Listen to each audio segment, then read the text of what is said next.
Now we're going to show how to take one or more parts from one purchase order and move it to a different supplier, or create a new purchase order of the same supplier for various reasons, but you may want to do that. So we're going to cover both scenarios. So the first thing we're going to do is we're going to actually locate a purchase order that we want to move, and we're going to select the move items to another supplier. So we're just going to select that option.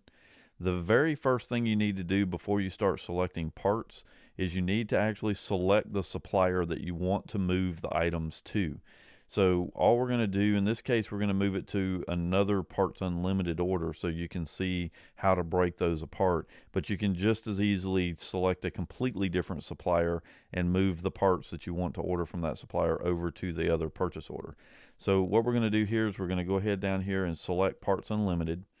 Now, one thing is, if you're moving from a purchase order to the same supplier, Lizzie's not going to do anything. She's going to say, well, I already have a purchase order here, so you're really not asking me to do anything.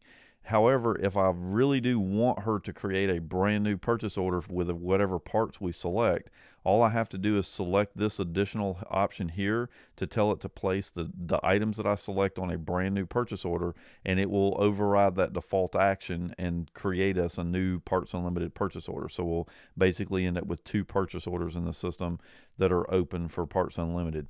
Once you get that selected, the next thing to do is to actually come down here and select the item or items that you want to move. If you want to move all of the items, you can select the option here at the top to select all of the items on the purchase order to move.